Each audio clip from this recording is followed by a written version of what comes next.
તો હેલો વિદ્યાર્થી મિત્રો, welcome back to my channel. આજે આપણે જોઈશું આર્ટિકલ બે પ્રકારના હોય, ચોક્કસ અને અચોક્કસ. પણ આર્ટિકલ એટલે શું? તો કે આર્ટિકલ આપણને બતાવે છે કે વસ્તુ એક છે, બરોબર, અને એક છે તો એ ચોક્કસ છે કે નથી. જેમ કે ધીસ ઇઝ અ પેન.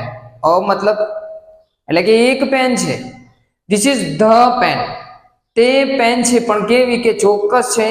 તો અહીંયા જુઓ બોર્ડની ઉપર મેં લખ્યું છે કે અચોક્કસ અને ચોક્કસ બે પ્રકારના આપણી જોડે આર્ટિકલ હોય. અચોક્કસની અંદર આવે એ અને એન. હવે એનું ગુજરાતી શું થાય? તો કે એનું ગુજરાતી થાય એક. શું થાય? એક. હવે ક્લિયર થઈ ગયું કે જો એકની વાત છે તો એ બહુવચનની જોડે મૂકી શકાય નહીં. પહેલું ક્લિયર થઈ ગયું કે જો એક વચન છે તો જ મુકાય, બહુવચનની જોડે એ અને એન ને મુકાય નહીં. જેમ કે કાર્સ. હવે ગાડીઓ વધારે છે, આપણે તો એકની વાત છે ને, એનો મતલબ એક થાય અને એન નો મતલબ એક થાય, બરોબર. એટલે પ્રથમ પ્રશ્ન ક્લિયર થઈ ગયો. બહુવચનની જોડે આપણે એ અને એન નો ઉપયોગ ના કરી શકીએ, કારણ કે એનું ગુજરાતી થાય એક અને એકનો મતલબ થાય કે એને એકની જોડે વાપરી શકાય. હવે અચોક્કસની અંદર આવે કે એ અને એન, અને ચોક્કસની અંદર આવે ધ. હવે સવાલ કરો તમે, એટલે શું છે આ ચોક્કસ ને અચોક્કસ? જો ક્લિયર કરું છું એક્ઝામ્પલથી, કે અહીંયા છે કાર, બરોબર, અને અહીંયા છે રેડ કાર. ધ્યાન આપજો, બરોબર. તો દુનિયાની અંદર કેટલી કારો છે ને, ઘણી બધી કારો પડી છે બહાર. હું એમ કહું કે તે કાર છે, ઓકે, પણ 10 કારોમાંથી કઈ કારની વાત કરો છો? એ તો ક્લિયર કરો. એ ક્લિયર નથી તો આપણે એમ બોલી શકીએ કે તે એક ગાડી છે, બરોબર. એકની વાત છે તો આપણે શું લગાવ્યું? એટલે કે અચોક્કસની વાત કરો છો તમે. 10 ગાડીઓમાંથી કઈ ગાડીની વાત કરો છો? એ તો ક્લિયર કરો. અહીંયા જુઓ, એ 10 ગાડીઓમાં એક ગાડી પડી છે, લાલ ગાડી. રેડ કાર કેવી થઈ ગઈ? રેડ કાર ચોક્કસ થઈ ગઈ, બરોબર. તો આને કહેવાય ચોક્કસ, બરોબર. સમજમાં આવી ગયું? તો શું લગાવવાનું? ધ. એટલે ક્લિયર થઈ ગયું હશે એક એક્ઝામ્પલથી કે હંમેશા અચોક્કસની જોડે તમારે એ અને એન મૂકવાનું, અને ચોક્કસની જોડે શું મૂકવાનું? ધ. બીજું એક્ઝામ્પલથી જોઈએ આપણે. પેન, અને અહીંયા છે ગોલ્ડન પેન. કઈ ચોક્કસ પેનની વાત કરું છું હું? અહીંયા જુઓ 15 પેનો પડી છે, એની અંદર એક સોનાની પેન છે. હું એક ચોક્કસ પેનની વાત કરું છું, બરોબર. તો હું મૂકી શકું ધ ગોલ્ડન પેન. પણ અહીંયા જુઓ, પેન 15 પેનોમાંથી કઈ પેનની વાત કરો છો? એ તો ક્લિયર કરો.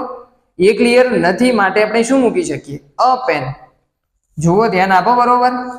કિંગ એટલે કે 120 રાજાઓ છે, 115 રાજાઓ છે, પણ કયો રાજા? ક્યાંનો રાજા? જુઓ, કિંગ ઓફ ઇન્ડિયા, ઇન્ડિયાનો રાજા. તો શું મૂકવાનું? ફરીથી ધ કિંગ ઓફ ઇન્ડિયા. અને અહીંયા શું આવે? અ આવે. તો વિદ્યાર્થી મિત્રો, એટલું તો ક્લિયર થઈ ગયું હશે કે ચોક્કસ એટલે શું અને અચોક્કસ એટલે શું. હવે ડિટેલમાં ભણીએ આપણે એ એન અને ધ નો ઉપયોગ. હવે જોઈએ આપણે ડીપમાં એ અને એન નો ઉપયોગ. પણ તમને કીવર્ડ આપી દઉં છું, ભૂલ નહીં કરતા, કે હંમેશા તમારે ફોકસ કરવાનો ઉચ્ચારણની ઉપર. હવે ઉચ્ચારણ એટલે શું? મતલબ એ શબ્દને તમે બોલો છો તો પ્રથમ જે શબ્દ છે એને ઇંગ્લિશમાં લખો, બરોબર. તો શું બોલાય છે? જેમ કે હું એમ કહું છું કે MLA. ધ્યાન આપજો, MLA. તો પ્રથમ શબ્દનું ઉચ્ચારણ શું છે? ચેક કરો, બરોબર. આ શું બોલાય છે? એમ. એમ નો મતલબ તમે એમ પણ લખી શકો, એમ. ખબર પડી? આને કહેવાય ઉચ્ચારણ. તો હંમેશા ફોકસ કરવાનો છે તમારે પ્રથમ ABCD નો જે પણ લેટર્સ હોય એની ઉપર, કે એનું શું બોલાય છે, બરોબર. જેમ કે એમ શું બોલાય છે? ઈ થી ચાલુ થાય છે, બરોબર. એ પ્રમાણે હું એમ કહું કે ઓક્સ. એક કામ કરો, યુનિવર્સિટી. યુનિવર્સિટી શું બોલાય છે? યુ, બરોબર. ધ્યાન આપજો. તો યુ બોલાય છે, મતલબ વાય. યનો તો વાય થાય ને, ગુજરાતી પ્રમાણે તમે ધ્યાન આપો, શું થાય? વાય થાય. તો આને કહેવાય ઉચ્ચારણ. તમારે ફક્ત ને ફક્ત ફોકસ કરવાનો છે શાની ઉપર? ઉચ્ચારણની ઉપર. બે આર્ટિકલ એકદમલી ક્લિયર થઈ જશે. ધ્યાન આપજો, બરોબર? તો અહીંયા જુઓ કે પહેલો આર્ટિકલ છે એ અને બીજો છે એન, બંનેનું ગુજરાતી થાય એક, બરોબર? જુઓ, હંમેશા એક વચન માટે વપરાય, કારણ કે એમનું ગુજરાતી થાય છે એક, બરોબર?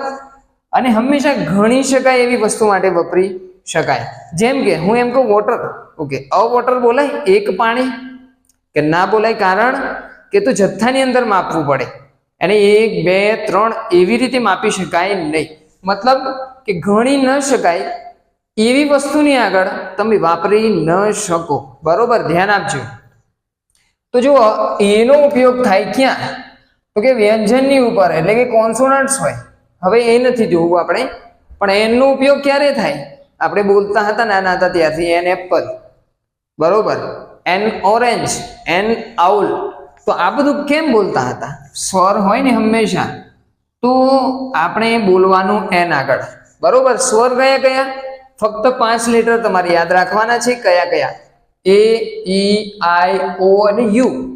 આ છે 5 વોવેલ્સ કે જો તમને કોઈ પણ જગ્યાએ ઉચ્ચારણની અંદર આ જ 5 વર્ડ તમને દેખાવા મળે, 5 લેટર્સ તમને દેખાવા મળે, તો મૂકી દેવાનો એન, બરોબર? ક્લિયર થઈ ગયું કે એનો ઉપયોગ ક્યારે અને એનનો ઉપયોગ ક્યારે? પ્રેક્ટિસથી જોઈએ આપણે. તો ચેક કરો અહીંયા, કાવ, બરોબર? બરોબર ડીપમાં સમજાવું છું, ધ્યાન આપજો. કાવ શું બોલાય છે? કાવ. તો ક થી શું થાય? કે થાય, કાં તો સી થાય, બરોબર? શું ચાલુ થાય છે? ક થી ક ફોર, કે ફોર કાઇટ. તો આની અંદર તો છે નહીં કે, શું મૂકવાનું તમારે? અ મૂકવાનું. પેન, ધ્યાન આપો, પેન. પી, પી ફોર પેરટ, પેલાની અંદર છે નહીં, શું મૂકવાનું તમારે? અ પેન, એક પેન. એ પ્રમાણે કાગ, સી છે, બરોબર? સી કોની અંદર છે?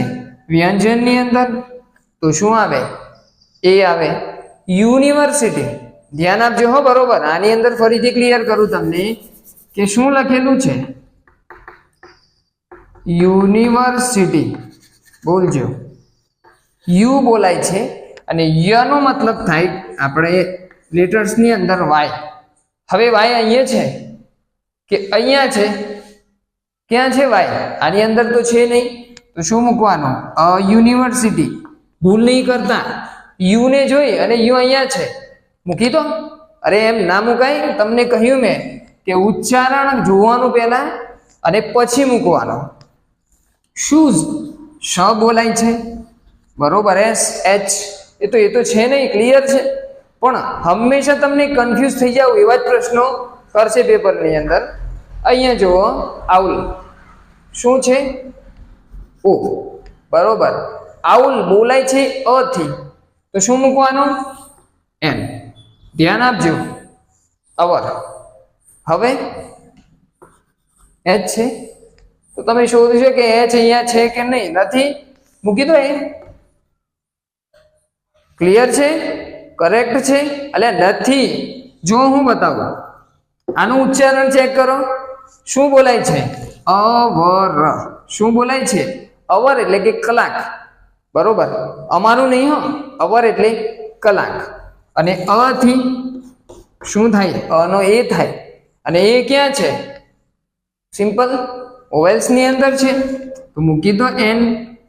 એટલે આવા શબ્દો તમને આપશે અને તમને કન્ફ્યુઝ કરશે. એટલે તમારે ફોકસ કરવાનું ક્યાં? હંમેશા ઉચ્ચારણની ઉપર. ત્રીજું જુઓ તમે, MBA. હવે પાછા તમે એમ મૂકી દેશો કે એમ છે અને એમ નથી અહીંયા. અરે મૂકી નાખો ને, મૂકી નાખો, શું ફરક પડે છે? ઓકે છે? એટલે એનું ઉચ્ચારણ ચેક કરો. એમ બોલાય છે. શું બોલાય છે? એમ. શું બોલાયું? એમ. એને ઇંગ્લિશમાં લખીએ આપણે એમ. પ્રથમ વર્ડ કયું છે? ખબર પડી? ઈ. ઈ છે અહીંયા? અરે છે અહીંયા. શું લગાવવાનું? તો કે એન લગાવવાનું. NMBA એટલે એમને જોઈ તમે એ નહીં મૂકતા, એ પ્રમાણે ઓક્સ, એ તો ક્લિયર છે, નાના હતા ત્યારથી ભણતા આવ્યા છીએ. MLA ફરીથી જુઓ તમે શું બોલાય છે, એમ, બરોબર, એમ બોલાય છે. એમ પ્રથમ લેટર્સ કયો છે, ઈ છે, તો શું મૂકવાનું તમારે, એન મૂકવાનો. ફરીથી આવ્યું અવર, ઓનેસ્ટ, ઓનેસ્ટ એટલે પ્રામાણિક, હોનેસ્ટ નહીં બોલતા હો, ઓનેસ્ટ બોલાય, ઓનેસ્ટ. શું બોલાય છે, ઓનેસ્ટ, ઓ બોલાય છે, ઓ એટલે ઓવર. ઓરેન્જ શું મૂકવાનું તમારે, એન, કારણ કે ઓ ક્યાં છે કે વોવેલ્સની અંદર, અને એપલ એ તો મૂકતો જ નથી, તમને આવડા છો ત્યારથી ખબર છે. તો વિદ્યાર્થી મિત્રો એકદમ ક્લિયર થઈ ગયું. ફક્ત ને ફક્ત ફોકસ કરો ક્યાં, કે ઉચ્ચારણની ઉપર. અને ઉચ્ચારણ એટલે એનો પ્રથમ શબ્દ છે એને તમે લખી જુઓ ઇંગ્લિશમાં કે કયો લેટર્સ પ્રથમ આવે છે. તો આ થઈ ગયું એ અને એન. એની અંદર ફક્ત 3 બાબત પર તમે ફોકસ કરો. એક તો એક હોવું જોઈએ, ગણી શકાય તેવું હોવું જોઈએ, અને થર્ડની અંદર મોસ્ટ ઇમ્પોર્ટન્ટ એનું ઉચ્ચારણ શું છે. હવે આપણે નેક્સ્ટ વિડીયોમાં જોઈશું કે ધન ઉપયોગ, કારણ કે થોડું કોમ્પ્લિકેટેડ છે, વિડીયો લાંબો થાય એવો છે. વિડીયો ગમે છે તો લાઈક અને શેર કરો.